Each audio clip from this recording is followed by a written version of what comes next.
What's up, guys? It's Rob here, and today we need to talk about DWAC, CFVI, Trump, and Facebook. There's a whole lot of stuff going on in the world of social media. There's been some great growth for some companies, some not so great growth for other companies, and Trump has spoken. He has had some things to say, some keywords that he wanted to bring to light.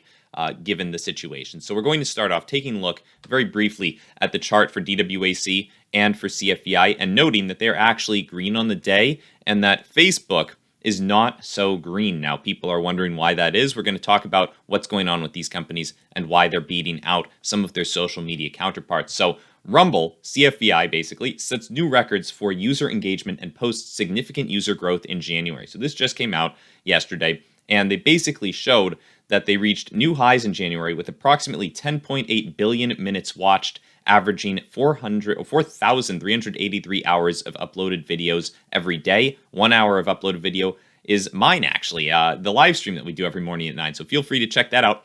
And the company saw 19% growth on monthly active users, 27% growth on minutes watched, and 14% growth on hours of uploaded video per day. So all really great stuff, especially to happen in a single month. They're showing that they really are having the potential to become a giant. If they continue growing at these rates, then they could quickly become a problem for some of the other social media companies. Now, this is in stark contrast to what's going on at Facebook. Facebook is losing users for the first time ever, and shares of Meta have fallen off a cliff. So Facebook, we all saw it, they plunged down 26% the other day during the after hours, during the earnings call. If we take a look at the chart, you can see they were down massively. And this is on the first ever instance of them actually losing users. So part of this drop is not just because they lost users, but also because Facebook said Apple has changed some of their privacy policies. And they've said that these privacy policy changes that are going to make it tougher to track iPhone users and send targeted advertisements to them, which is Facebook's primary business model,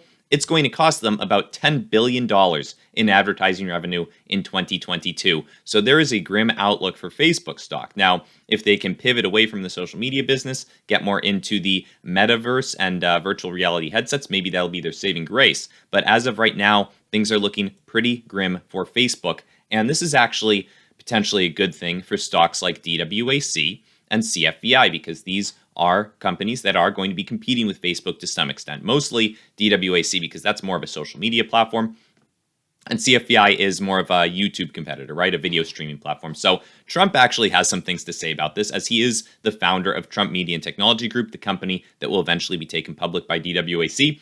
And we actually got him to talk about True Social for the first time. So this is a statement from him. And he says, Facebook's numbers of daily users has plunged for the first time in Facebook history. This means people are tired of fake news and abuse and essentially tired of their political shenanigans. It could also be that people are waiting for Truth, the highly sophisticated platform that we look forward to opening in the not too distant future. Time to straighten out what is happening in our country. So that is the word from Trump, and he is, of course, talking about Truth Social, the social media app that is going to be taken public by DWAC once they merge with Trump Media and Technology Group. Now, this is supposed to be launching sometime in February, the 21st, as was leaked on the Apple iOS App Store. We're going to see if that's actually the case on the 21st, right?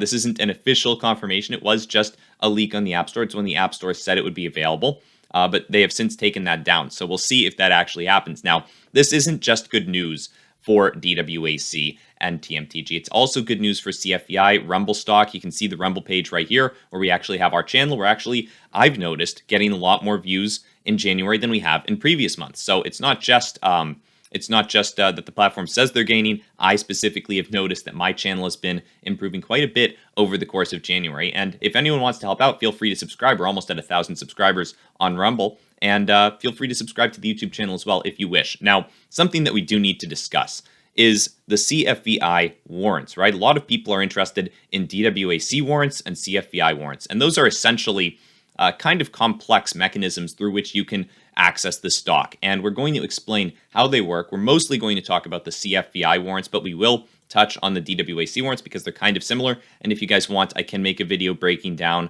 the DWAC warrants as well, because they actually provide a very unique opportunity that's not present in CFVI warrants. And we can talk more about that. But basically, you have to go to the SEC filing here to figure out what exactly is going on with the warrants. So each whole warrant entitles the holder thereof to purchase one share of our Class A common stock at a price of $11.50 per share. And for those of you who didn't know, the warrants trade under the name CFVIW and DWACW, right? Basically, DWAC warrant. So, what we just gleaned from this SEC filing is that when you buy the warrant, that means you are entitled to buy the stock for $11.50 per share. Now, if you're looking at this, you're looking at the CFVI warrants, you're noticing they trade for about $3.50 per share, and that currently CFVI trades for about $12.50. So if you do the math on this, you have to pay $3.50 for the warrant, and then you can pay $11.50 for the stock if you exercise the warrant, and that means you're paying about $15 per share of CFVI. Now, at first glance, this doesn't make a lot of sense to people because you might look at it and say, well, if I have to pay $15 to get the stock by buying the warrant and then exercising it and paying cash, why would I get the warrants, right? Why wouldn't I just buy the stock for $11.50? And this is because the warrants actually provide the opportunity for enhanced gains, right? So in the situation, let's say where CFVI starts at $12.50 where it currently is, and then doubles, right? It goes to $25, you would have 2x your money. And that's pretty good, right? That's fairly impressive. And it's possible that CFVI could do that, but maybe you want more than a 2x, right? You might decide to buy the warrants instead. You pay $3.50 for this, and eventually CFVI goes to $25. Now, you don't actually, it's not like you get one share of CFVI per warrant. You have to pay that $11.50 as well. So what you actually have turned that $3.50 into is something worth $13.50, right? The end price of CFVI minus the price that you'll have to pay later to get that share.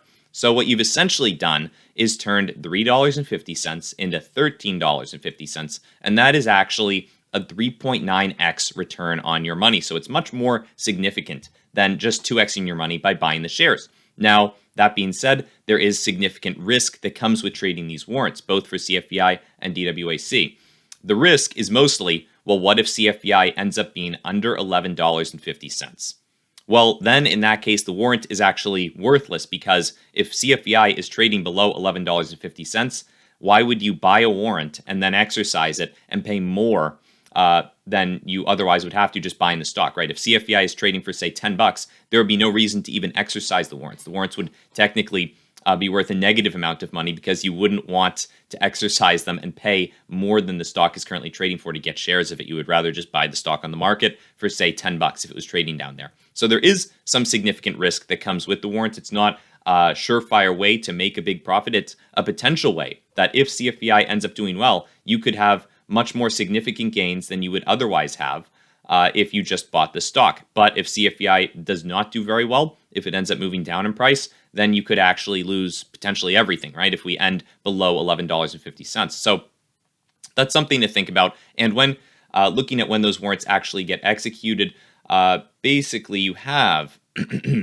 they will become exercisable 30 days after the completion of the initial business combination. So when CFVI becomes RMBL, or 12 months from the closing of this offering. So when CFVI posted this and announced that they were going to become Rumble stock. So that's basically what we're looking at with the warrants. And there's a unique opportunity present in the DWAC warrants, which we will not cover in this video. We're getting to about the end of the video right now. But if you guys are interested in that, feel free to let me know in the comments, and I will make a DWAC warrant video because there is actually a pretty unique opportunity there for people interested in those warrants. So other than that, guys, hopefully that enlightened you on what was going on with CFVI stock and DWAC stock and what Trump has said, as well as how the warrants are working. I know a lot of people had questions about that. And other than that, guys, have a great day. Keep in mind, none of this is financial advice. I'm not recommending anyone buy or sell any shares of stock or any warrants or anything like that. I'm just letting you guys know my opinions on these stocks and some of the news that's come out for them and breaking down how some things work. So other than that, guys, have a great weekend. I hope to see you in the next one. Bye.